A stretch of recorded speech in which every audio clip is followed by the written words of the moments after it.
Hello students, this is Pankaj Kumar, Assistant Professor of Commerce, DAV College, Siwan. Good morning students. This video is for class BCom second, subject Monetary and Financial System, paper 6th. Today we will discuss about international organizations. International organisations में हम आज World Bank का जिक्र करेंगे. Firstly we have to know what do you mean by international organisations. International organisation देखो, ऐसी organisations जो international level पर कार्य करे उसको हम इंटरनेशनल ऑर्गेनाइजेशन बोलते हैं. इंटरनेशनल ऑर्गेनाइजेशन अपने सदस्य देशों को इंटरनेशनल लेवल पर सहायता प्रदान करने का कार्य करती है. जैसे वर्ल्ड बैंक हो गया, IMF हो गया, इंटरनेशनल मॉनेटरी फंड, और नाफ्टा, साफ्टा और बहुत सारे ऐसे ऑर्गेनाइजेशंस हैं जिसको हम इंटरनेशनल ऑर्गेनाइजेशन बोलते हैं. ये अपने मेंबर्स कंट्रीज को, जो इसके सदस्य देश हैं, वो उनको फाइनेंशियल असिस्टेंट और भी तरह से फैसिलिटीज प्रोवाइड करने का कार्य करती है, सहायता प्रदान करने का कार्य करती है. तो इस तरह की जो ऑर्गेनाइजेशंस है जो बड़े लेवल पर, इंटरनेशनल लेवल पर कार्य करती है, उसको हम इंटरनेशनल ऑर्गेनाइजेशंस बोलते हैं. जैसे IDA हो गया.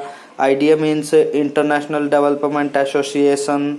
IFCI हो गया, इंटरनेशनल फाइनेंस कॉरपोरेशन. तो इस तरह की ऑर्गेनाइजेशंस, मिगा, नाफ्टा, साफ्टा, तो ये इंटरनेशनल ऑर्गेनाइजेशंस हैं. तो इसी और इंटरनेशनल ऑर्गेनाइजेशंस में वर्ल्ड बैंक हमारा आज का टॉपिक है. Today we will discuss about World Bank. What do you mean by World Bank, what is World Bank, और इसके ऑब्जेक्टिव्स क्या हैं, इसकी अचीवमेंट्स क्या हैं, तो वो हम डिस्कस करेंगे आज के इस वीडियो में. तो स्टूडेंट्स, वर्ल्ड बैंक एक ऐसा इंटरनेशनल इंस्टीट्यूशन है जो अपने सदस्य देशों को लंबे समय के लिए फाइनेंशियल असिस्टेंट प्रोवाइड करता है. देखो, कुछ कंट्रीज ने सेकेंड वर्ल्ड वार के बाद, क्योंकि वर्ल्ड वार से, जो सेकेंड वर्ल्ड वार हुआ उसके बाद से बहुत सारी कंट्रीज ऐसी थी जिनकी इकोनॉमिक डेवलपमेंट बिल्कुल ही रुक गई, या समझ लो एक तरह से हम ये कह सकते हैं भाई वर्स्ट हो गई.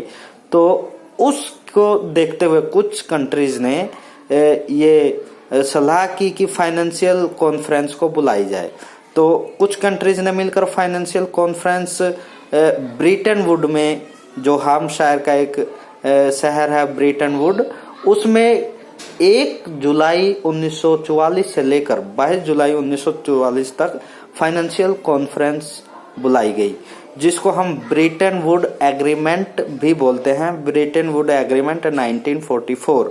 ये जुलाई 1 से 22 जुलाई तक ये एग्रीमेंट, जो फाइनेंशियल कॉन्फ्रेंस थी, ये हुई.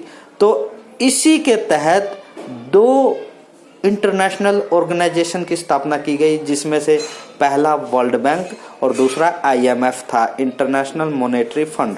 तो अब ये स्थापना हुई 1945 में, 1945 में, जबकि ब्रिटेन वुड एग्रीमेंट 1944 में 1 जुलाई से लेकर 22 जुलाई तक हुई, जिसका रिजल्ट क्या हुआ कि IMF और वर्ल्ड बैंक की स्थापना की गई 1945 में अंडर द एग्रीमेंट. क्या था? Britain would agreement 1944. Britain would agreement 1944 के तहत वर्ल्ड बैंक की स्थापना की गई, जिसका मेन पर्पज क्या था? वर्ल्ड बैंक का मेन पर्पज ये था कि जो डेवलपिंग कंट्री है उनको रिकंस्ट्रक्शन एंड डेवलपमेंट के लिए लंबे समय के लिए फाइनेंशियल असिस्टेंट प्रोवाइड की जाए. जबकि IMF का ऑब्जेक्टिव क्या था? IMF को इस्टेब्लिश करने का ऑब्जेक्टिव ये था कि छोटे समय के लिए फाइनेंशियल असिस्टेंट दे, शॉर्ट टर्म लोन्स दिया जाए. किसके लिए? ताकि जो बैलेंस ऑफ पेमेंट में डिसइक्विलिब्रियम है उसको इक्वल करने का कार्य करे.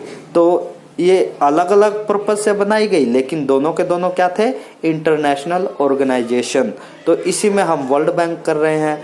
देखो वर्ल्ड बैंक उस समय जब फाइनेंशियल कॉन्फ्रेंस हुई तो कुछ देशों को मिलाकर हुई, लेकिन अब इसके जो वर्ल्ड बैंक के मेंबर्स कंट्रीज हैं वो हैं 189 189। वर्ल्ड बैंक अब इन 189 कंट्रीज के लिए फाइनेंशियल असिस्टेंट प्रोवाइड करने का कार्य करता है लंबे समय के लिए, ताकि उनका रिकंस्ट्रक्शन और डेवलपमेंट हो सके। तो इसी तरीके से IMF के भी 189 मेंबर्स कंट्रीज है। IMF के बारे में हम बाद में जिक्र करेंगे, इससे अगली वीडियोस में हम IMF के बारे में पढ़ेंगे। उसके भी 189 कंट्री है, मेंबर्स कंट्री है, लेकिन उसका मेन ऑब्जेक्टिव क्या था, इकोनॉमिक स्टेबिलिटी को बनाना और जो बैलेंस ऑफ पेमेंट में डिसइक्विलिब्रियम है उसको इक्वल करना। तो क्योंकि हम इस वीडियो में वर्ल्ड बैंक के बारे में पढ़ रहे हैं, तो इस वीडियो में हम वर्ल्ड बैंक के ही बारे में जिक्र करेंगे। देखो जो वर्ल्ड बैंक है वो इसको हम IMF की सिस्टर इंस्टीट्यूट भी कहा जाता है, कहते हैं हम वर्ल्ड बैंक को। IMF की क्या है, ये बहन जैसी इंस्टीट्यूट है। देखो जो वर्ल्ड बैंक है इसके 5 ऑर्गेनाइजेशंस और हैं। 5 ऑर्गेनाइजेशन कौन कौन, उन 5 ऑर्गेनाइजेशन से मिलकर वर्ल्ड बैंक ग्रुप बना हुआ है। वो 5 ऑर्गेनाइजेशन कौन कौन सी है, जैसे पहला है IBRD। देखो वर्ल्ड बैंक को ही IBRD बोलते हैं। वर्ल्ड बैंक का एक इंस्टीट्यूशन है, ये अलग से ऑर्गेनाइजेशन है IBRD, international bank for reconstruction and development, IBRD। दूसरा ऑर्गेनाइजेशन वर्ल्ड बैंक का कौन सा, IDA, इंटरनेशनल डेवलपमेंट एसोसिएशन। तीसरा ऑर्गेनाइजेशन है IFC, international finance corporation, IFC। चौथा है MIGA, MIGA, MIGA, multilateral investment guarantee agency, MIGA इसको बोलते हैं हम। इसी तरीके से 5वां ऑर्गेनाइजेशन है ICSID, the international centre for settlement of investment dispute, ICSID, the international centre for settlement of investment dispute. तो ये 5 ऑर्गेनाइजेशंस है वर्ल्ड बैंक के अलग से, जिसको हम वर्ल्ड बैंक ग्रुप भी बोलते हैं। वर्ल्ड बैंक ग्रुप, ये 5 इसके ग्रुप हैं। तो इनका मेन पर्पज यही है कि long term financial assistant provide करना और जो इन्वेस्टमेंट डिस्प्यूट है उसको भी सेटलमेंट करना वर्ल्ड बैंक का एक कार्य है। तो इस तरीके से हम वर्ल्ड बैंक को डिफाइन कर सकते हैं। हम ये देखो वर्ल्ड बैंक का मीनिंग ये भी कह सकते हैं, the world bank is an inter government institution, एक इंटर गवर्नमेंट इंस्टीट्यूशन है जिसके सारे कैपिटल किसके पास है, उसके मेंबर्स कंट्रीज के पास है। जो उसके 189 मेंबर्स हैं उनके पास इसकी जो अपनी सारी कैपिटल है पार्ट में बटी हुई है। तो वर्ल्ड बैंक की सारी कैपिटल किसके पास है, जो उसकी मेंबर्स कंट्रीज हैं। हम ये कह सकते हैं the world bank is an inter governmental institution and corporate in form, it's capital is wholly owned by its member countries. जो इसकी कैपिटल है वो सारी की सारी कैपिटल किसके पास है, जो इसकी मेंबर्स कंट्रीज है उसके पास है। तो दोस्तों ये वर्ल्ड बैंक का हम मीनिंग इस तरीके से लिख सकते हैं, बहुत आसान है। ये एक इंटरनेशनल ऑर्गेनाइजेशन है और इसको जब आप लोग करेंगे अच्छा भी लगेगा कि वर्ल्ड बैंक क्या होता है, IMF क्या होता है। बहुत सारे क्वेश्चंस जब हम कंपटीशन की तैयारी करते हैं तो उसमें इस तरीके के क्वेश्चंस पूछे जाते हैं। तो अब हम इसके ऑब्जेक्टिव्स करेंगे students. Objectives of world bank के क्या क्या ऑब्जेक्टिव्स हैं।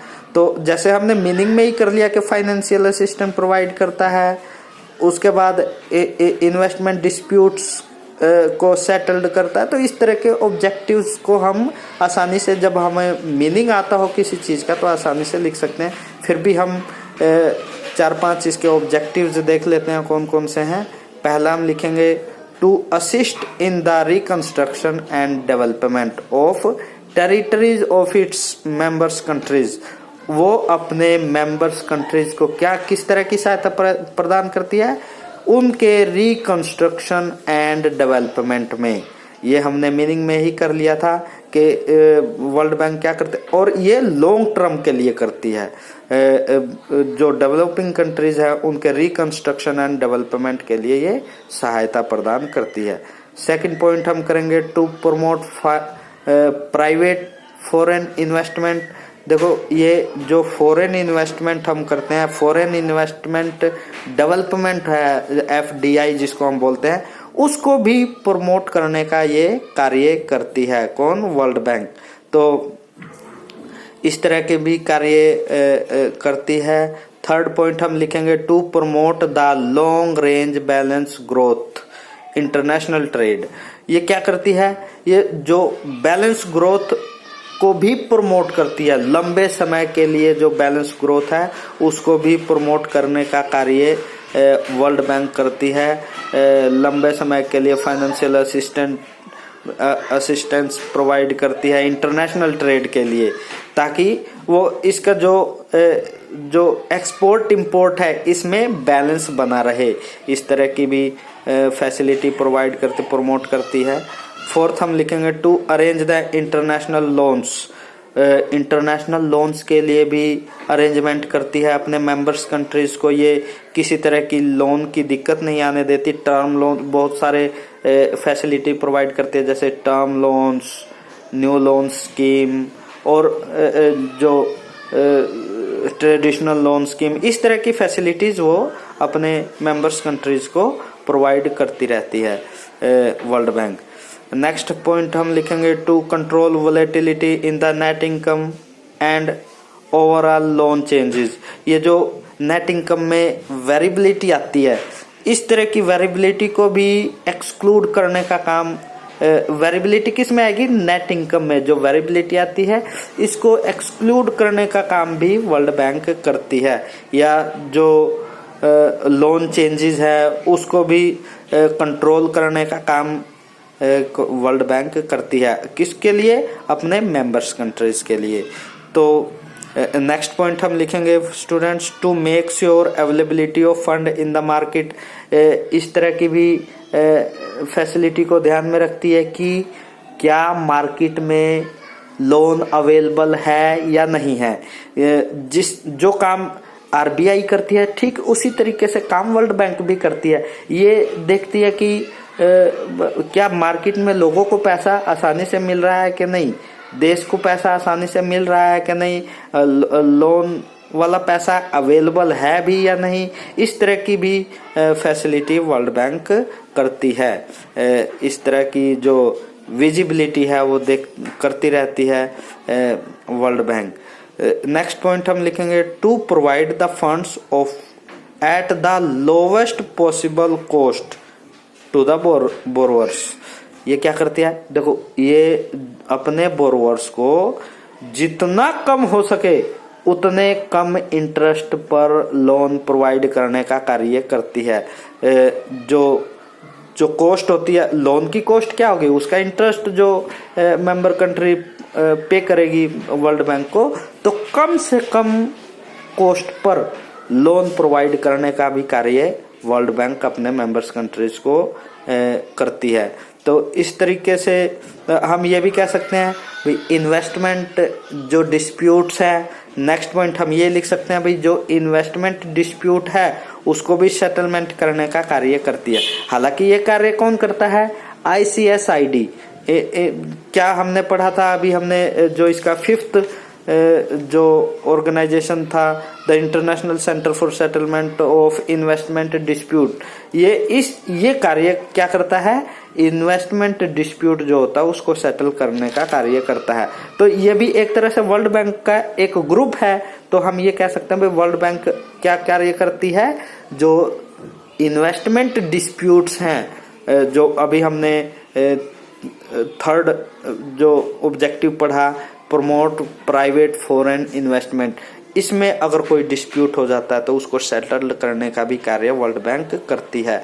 तो इस तरीके से बहुत सारे पॉइंट हम स्टूडेंट्स बना सकते हैं इसके ऑब्जेक्टिव्स के, जब हमें इसका मीनिंग आ जाए तो ये इसके ऑब्जेक्टिव्स थे स्टूडेंट्स। इसको बड़े अच्छे से हमने कर लेना है। नेक्स्ट वीडियोस में इसका अचीवमेंट्स और लिमिटेशन क्या होती है वो पढ़ेंगे, और IMF के बारे में नेक्स्ट वीडियो में पढ़ेंगे।